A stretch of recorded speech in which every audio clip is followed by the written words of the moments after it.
안녕하세요. 오늘은 7강 창의성 개발 이론을 말씀드리겠습니다. 여러분 교재 73쪽이네요. 우리가 창의성을 이야기하고 있는데 창의성이 교육학에서는 새로우면서도 가치 있는 무엇인가를 의도적으로 만들어내는 인간의 특성을 창의성이라고 이야기합니다. 한국 창의성 학회에서는 기존에 존재하지 않던 독창적이고 실용적인 산출물 또는 프로세스를 비교 대상 집단보다 먼저 제시할 수 있는 능력이라고 이야기를 한다고 저번 시간에 배웠죠. 개인적인 능력으로 전문 지식, 동기부여, 창의적 사고 능력과 스킬이 있다라고 이 책에서 말한 에머빌의 창의성 요소 모형에서 이야기하고 있습니다. 간단히 말해서 창의성은 문제 해결 위한 남들과 다른 새로운 생각을 이야기를 하는데요. 문제 해결, 유용하다, 그리고 남들과 다르다, 독창적이다 라고 우리가 생각을 할 수 있겠습니다. 저번 시간에 창의성과 동기 또는 의도에 대해서 우리가 온라인 수업 때 이야기를 했습니다. 온라인 수업이 아니군요. 오프라인이군요. 미안합니다. 초기 창의성에 대한 견해와 창의성과 동기, 내적 동기도 있고 외적 동기가 있는데 초기에는 내적 동기만 강조를 했는 반면에 다음에는 외적 동기도 중요하다라고 이론이 진행되고 있는 것을 여러분 기억할 것입니다.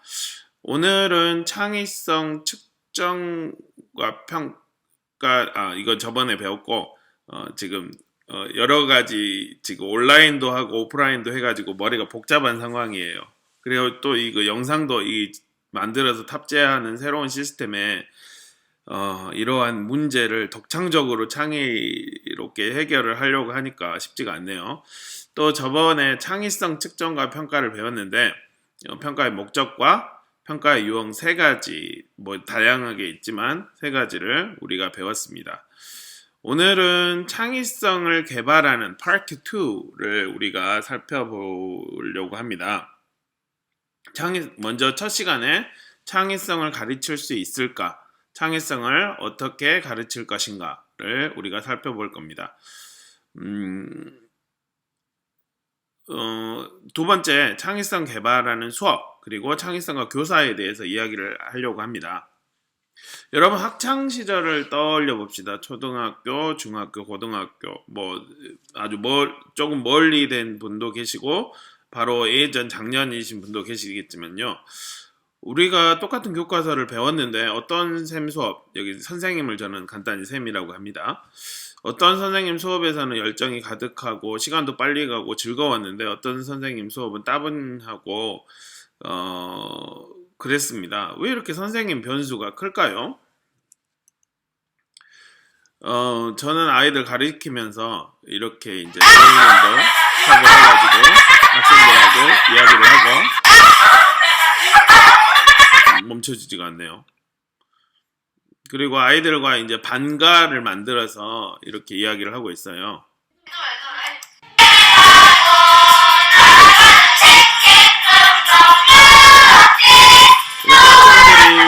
창의롭게 또 안 멈추네.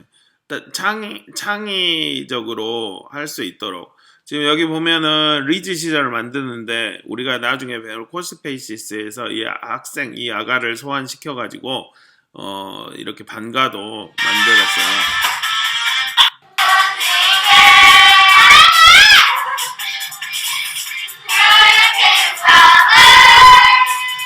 이제 이 리즈 시절이 나오죠. 이제 날아가는 치킨을 해야 되니까 요 치킨도 이렇게 소환을 해가지고 대상에서 소환을 해가지고 우리가 이야기를 했습니다. 계속 한 번 더 가는 이슈가 있네요. 이렇게 창의성, 학생들과 생활하면서 다양한 체험을 통해서 저는 창의성을 삶을 통해서 개발을 시키려고 하는데 창의성을 과연 가르칠 수 있을까요? 이 첫 번째에서는 그것을 이야기를 하려고 합니다. 로버트 W. 와이즈버그, 햄버거도 아니고 미안합니다. 와이즈버그 학자는 필라델피아 템플대 심리학 교수예요.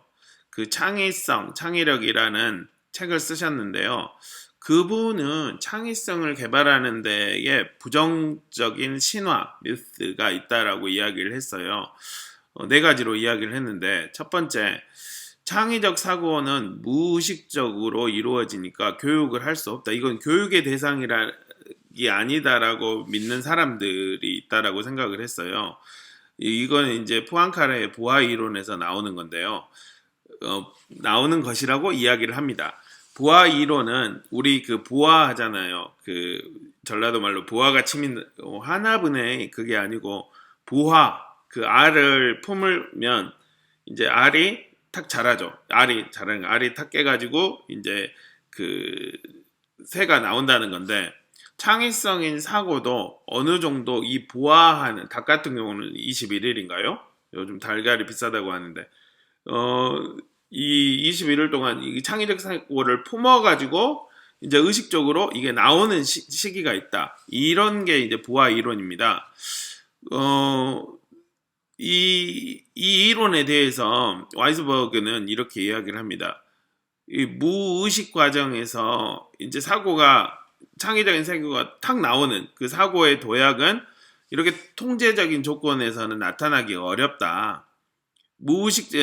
의식 안 하는 상황에서 부하의 과정을 하고 있을 때 사고가 나온다는 것은 불안정하기 때문에 타당하지도 않고 신뢰하지도 않다. 또 주관적으로 어떤 사람은 그렇게 나올 수도 있고 어떤 사람은 안 나오기 때문에 분석하기 곤란하다라고 이야기를 합니다.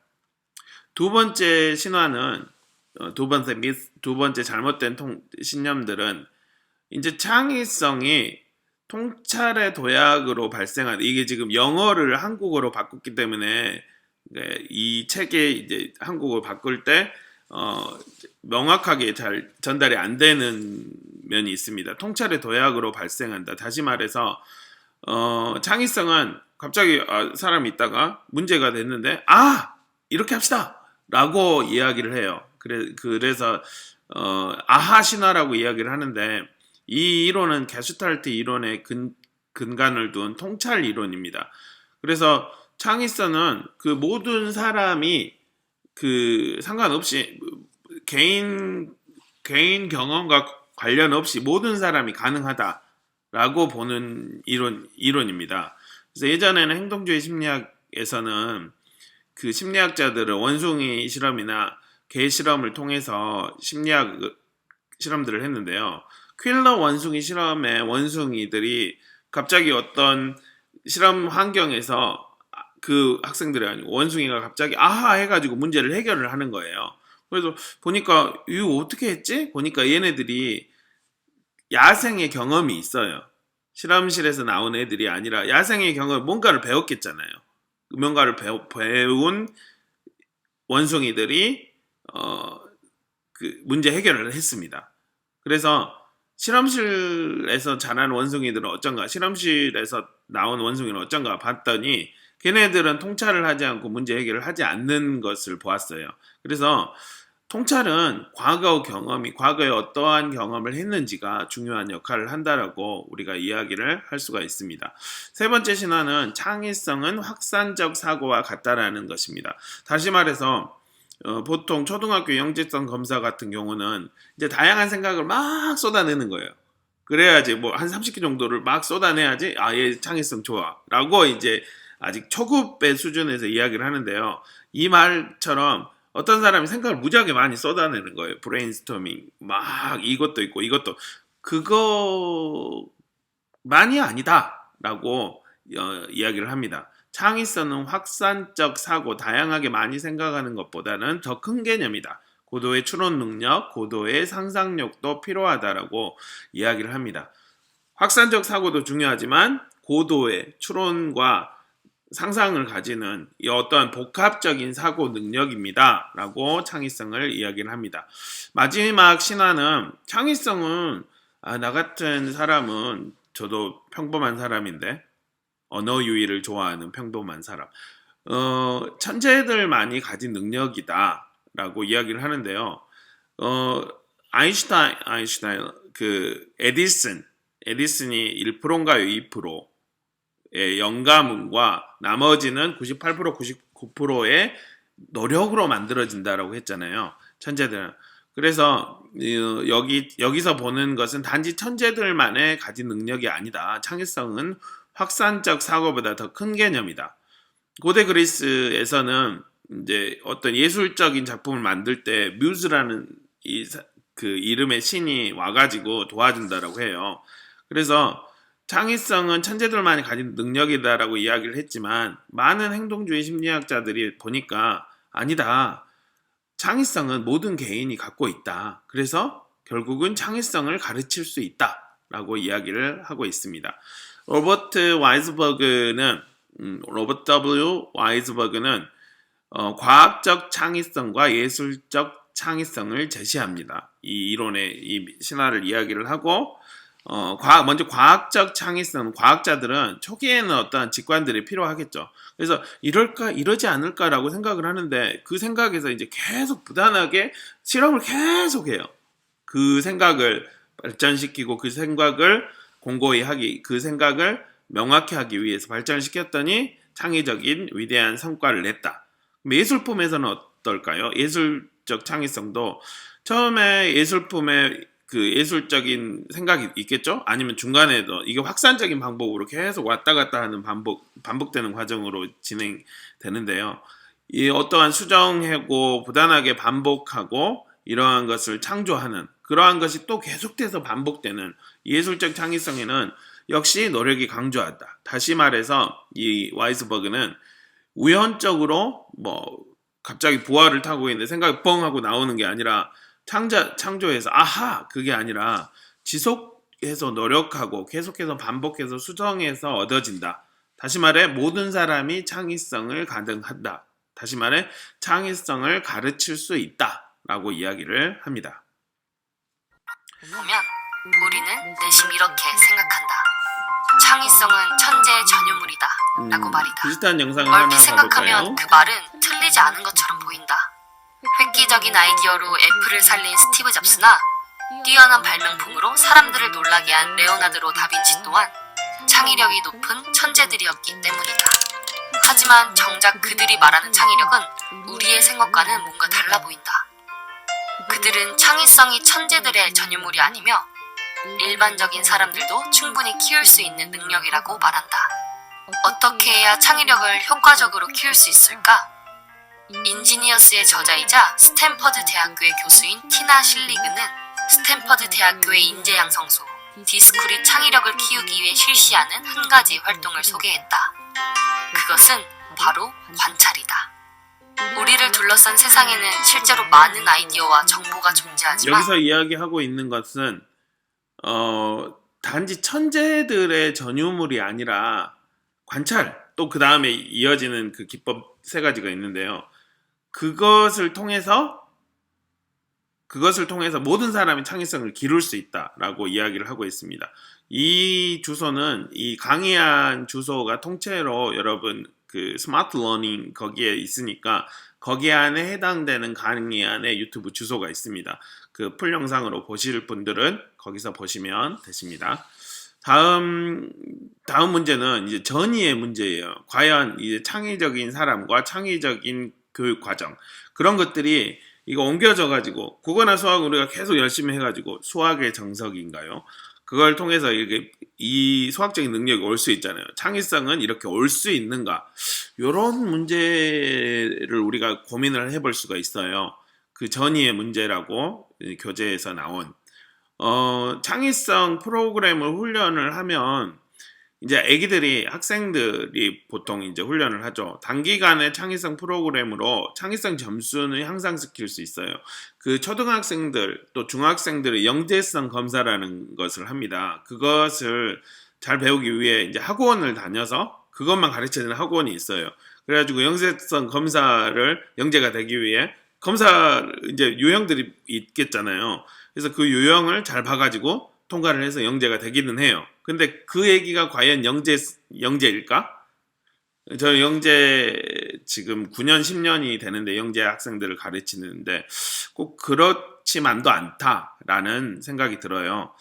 그들이 또 성인이 됐는데 영재인 애들이 성인이 됐을 때 영재가 될까? 또한 창의성 프로그램을 배웠던 사람들이 성인이 됐을 때 창의적인 생산물을, 창의적인 생각을 많이 할까? 문제 해결을 잘 할까? 또 그것도 의문이 생겨요. 그런데 이제 여기서 의문이 생긴다라고 하는 것은 점점 우리나라 교육 과정이 창의성을 억제는 환경이잖아요. 저는 하늘을 날 거예요. 공주가 되고 싶어요. 그러면 뭔 소리냐고. 시험이나 열심히 잘 보라고. 그런 교육 환경이 있잖아요. 요즘에 이제 가상현실과 메타버스에서 그렇게 통합되는 생각들이 중요한 시기가 점점 왔는데, 그런 생각도 들지만, 또, 이제 미술 전공한 학생들이 창의적인 사고를 가진 애들이 나중에 작가가 되니까 더 엄청난 창의적인 작품들을 만드는 거예요. 그걸 보니까 훈련이 있는 것 같다라고 이제 서로 이제 이야기를 할 수가 있겠어요. 형식도야설에서는 이렇게 이야기를 합니다. 인간의 정신이 이 별개 구분되는 각자의 능력으로 구성되어 있다고 생각을 해요. 예를 들어 눈은 보잖아요. 손은 이렇게 뭘 잡거나 하고 다리는 움직인 거. 정신도 어떤 능력은 뭐 하는 능력으로 이렇게 각각 나눠졌다라고 이야기를 합니다. 그래서 그러한 각각 나눠진 정신 능력을 어떻게 훈련을 하면 다른 사례에 응용될 것이다. 아니면 우리가 중국어라든지 영어를 많이 하면은 다른 뇌가 더 발달을 할 것이다 라고 이야기를 합니다. 교재에서는 라틴어라고 이야기를 하는데요. 결론적으로는 부분적으로는 전이 가능하다라고 이야기를 합니다. 그렇기 때문에 창의성을 가르칠 수 있다라고 이야기를 하는 거죠. 저드라는 분 여기 왼쪽에 이분 있죠. 저드는 전이 가능하다, 일반화된다. 우리가 공부를 많이 하고 사고력 훈련을 많이 하면 그것이 어떤 사고력이든 나중에 창의력과 연관되는 사고도 개발이 된다라고 이야기를 합니다.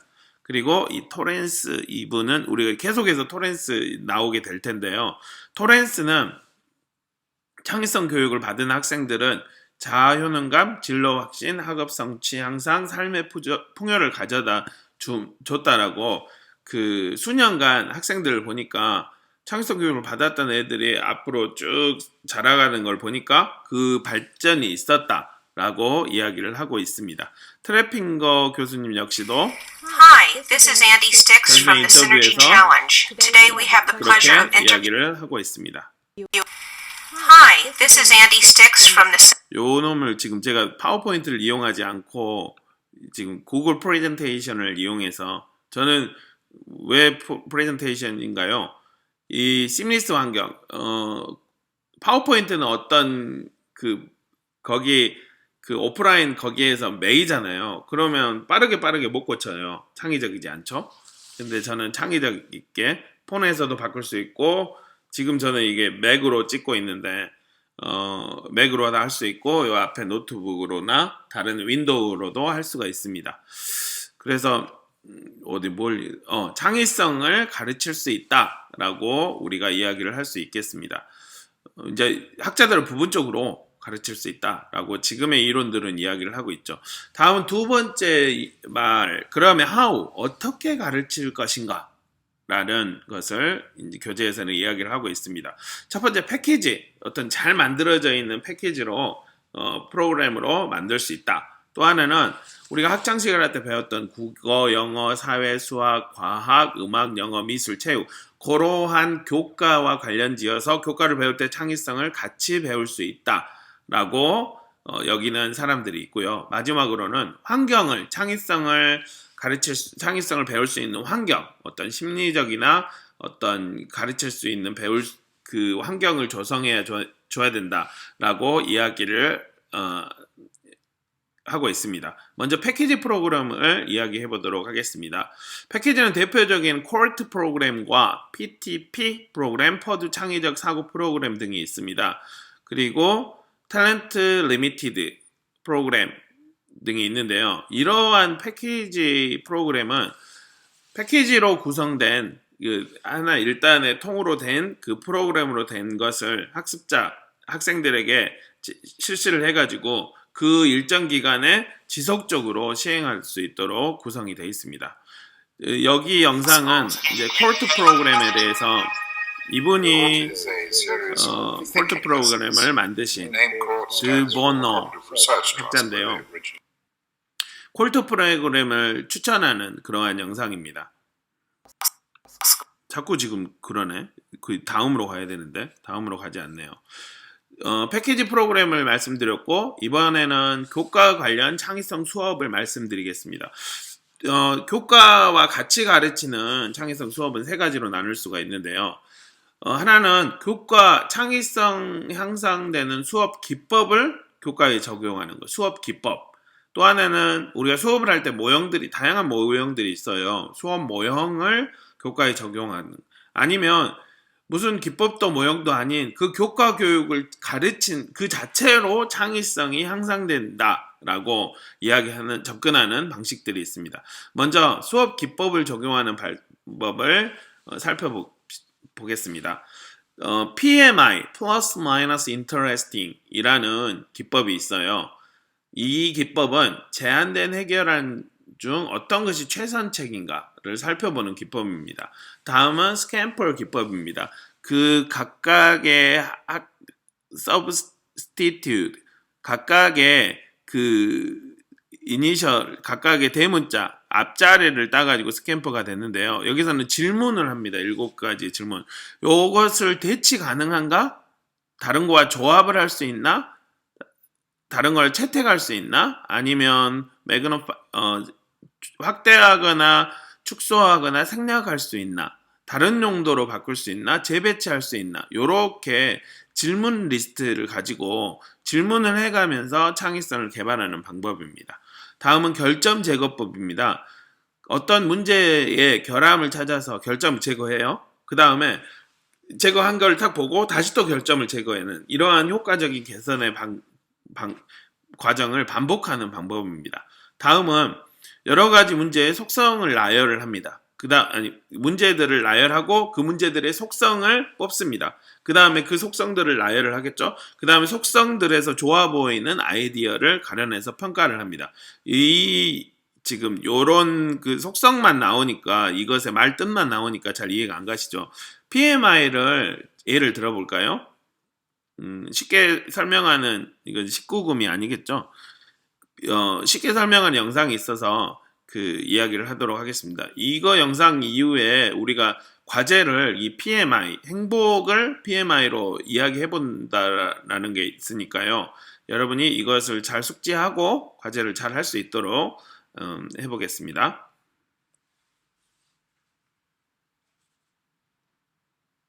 를 가지고 무엇을 할 수 있는 거예요? 어떤 아이디어를 내고 나서 그 아이디어가 얼마나 가치 있는지 를 가지고 무엇을 할 수 있는 거예요? 어떤 아이디어를 내고 나서 그 아이디어가 얼마나 가치 있는지 검토하는데 많이 사용이 돼요. 그리고 PMI를 통해서 새로운 아이디어를 만들어내기도 하죠. 그럼 친구들이 PMI 활동한 내용을 살펴볼까요? PMI 기법을 활용하면 아이디어가 가지고 있는 장점과 단점, 흥미로운 점을 분석할 수 있어요. 특히 혼자 하지 않고 친구들과 함께 하다 보면 이렇게 훨씬 다양한 의견이 나온답니다.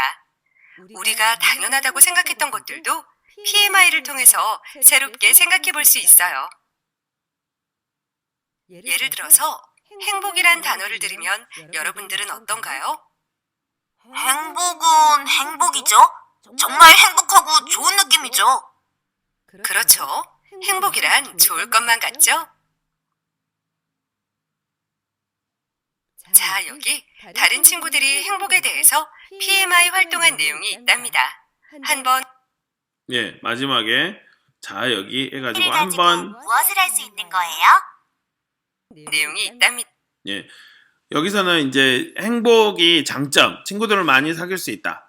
단점, 너무 행복해서 뭐가 행복한지 모른다. 흥미로운 점, 사람들마다 행복을 느끼는 때가 다르다. 이런 것으로 여러분은 행복은 어떻게 생각하나요? 그러한 행복의 장점과 단점과 흥미로운 점을 과제에 올려주시면 되십니다. 다음은 이제 수업 기법이 아니라 수업 모형을 적용해서 교과에서 창의성을 가르쳐 줄 수 있다라는 내용입니다. 이 다음 이 8과에서 있어 8 챕터 8에 있는 CPS 창의적 문제 해결 모형에서는 문제 이해, 아이디어 생성, 실행 계획 이러한 단계로 창의성을 기를 수 있다. 이러한 창의적 문제 해결 모형을 이용해서 창의성을 기를 수 있다라고 이야기를 하고 있습니다. 문제에서는 혼란을 발견하고 거기에 대한 자료 그리고 문제를 발견하고 이러한 문제를 해결하기 위해 아이디어를 생성해서 해결안과 수용안을 발견하는 실행 계획을 하는 모형입니다. 다음은 시네스틱 모형입니다. 시네스틱 모형은 발산적 사고 기법, 이 어떠한 것을 보고 새로운 생각을 뽑아내는 유추 능력을 이야기를 하는데요. 가령 라이트 형제가 새를 보고 비행기를 만들었다라고 했죠. 그리고 잠수함을 만드는 사람들은 뭘 보고 잠수함을 만들었을까요? 그러하게 유추 능력을 활용한 모형입니다. 시네스틱은 2개 이상의 것을 결합하거나 합성한다는 그리스어의 시네티스에서 비롯된 모형입니다. 좀 더 자세하게 살펴볼까요? 유추로 상상, 예를 들어, 나는 운전 안 하고, 요즘 테슬라도 광주에서 많이 보이는데, 운전 안 하고 가버릴 거야! 라고 하는 자율주행 자동차. 또한 하늘을 나를 거야, 열기구. 이러한 것이 예전에는 있을 수도 없었는데, 요새는 그 상상이 현실화가 되고 있죠. 그러면, 이러한 것들을 어떻게 현실화할 수 있는가? 2가지 기법으로 한다라고 해요. 이 모형에서는. 먼저 익숙한 것을 낯설게 봅니다. 여행을 하다 보면 이런 것들이 많이 느껴지죠. 조선간호대 교정도 여러분이 점점 익숙하게 될 텐데 이런 것을 때로는 낯설게 보면은 우리 학우들을 위해서 어떻게 좋은 공간이 될까 그렇게 볼 수 있을 것 같아요.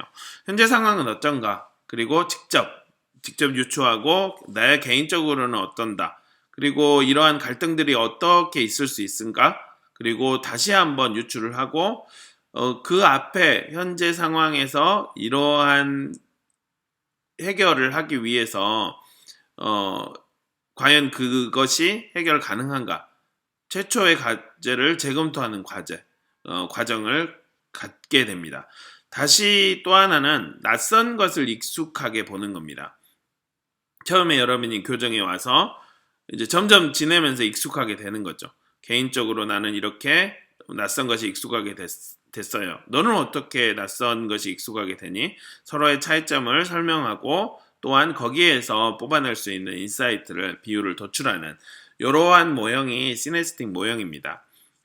다음 이 모형이 2가지가 유명하고요. 이 교재에서 자세하게 설명을 하고 있고 보통 제가 초등학교 교실 교육 현장에서 교과에서 사용되는 모형들은 이 창의적 문제 해결, 시네스트 외에도 문제중심, 발견학습, 탐구학습, 프로젝트 요 4개가 주로 사용돼요. 이러한 모형은 이제 패키지 방법은 교과 말고 방과후 시간이나 따로 토요일이나 시간을 내야 돼요. 그러니까 학생들도 시간도 힘들고 돈도 거기 또 들어야 되니까 돈도 힘들어요. 경제적으로나 시간적으로 부담이 있죠. 그런데 이 교과랑 같이 하는 수업은 교과 내에 하기에 좋고 또한 이 방법이 학생들의 창의적 문제 해결 능력에 효과적이라고 해서 점점 확대되고 있는 상황입니다. 다음은 이제 마지막으로 이제 교과 교육 자체 예를 들어 블룸의 이 분류학에서는 어떤 교과를 배우면 처음에는 우리가 무조건 외우잖아요. 그리고 이해를 하고 적용하고 분석하고 이거를 평가하고 또 새로운 것을 만들어내는데요. 이러한 것을 배우다 보면 이러한 능력들이 점점 심화가 되잖아요. 그러면 어떠한 과목을 이렇게 깊게 배우면 나머지 다른 과목도 깊어진다. 그리고 적용 가능한다. 그러한 예를 들어 과학을 우리가 예를 들면 과학이 충분한 기초 지식이 있으면 언젠가는 그 기초 지식을 가지고 오랫동안 탐구를 하면은 과학적인 성과를 낸다. 이 상위 영역이 다른 과목에서도 상위 영역에 전이가 된다라고 하는 이론입니다. 그래서 교과만 배워도 튀겼네. 다행히 온라인이라 좋습니다. 침이 안 튀겠네요. 이 마스크를 쓰고 해야 된가요? 예, 상관없겠죠. 그래서 그 교과만 배워도 전이가 간다라는 이론입니다. 다음은 환경조성입니다. 마지막으로 모든 개인은 우리가 창의성이 있다라고 했죠. 그러면 그 개인의 창의성을 이끌어내는 장애물만 제거해주면 창의성이 나온다는 입장입니다. 과연 학습자 마음속에는 어떠한 장벽이 있을까요? 심리적인 장벽과 또한 외부적인 장벽이 있을 텐데요. 이렇게 할 수가 있죠. 무슨 창의성이야. 그냥 포기하거나 나는 안 돼. 무능정하거나 이걸 한번 제대로 분석해 볼까? 너무 분석적인 사고만 한다거나 아니면 언어적으로 꼭 나타내야만 해.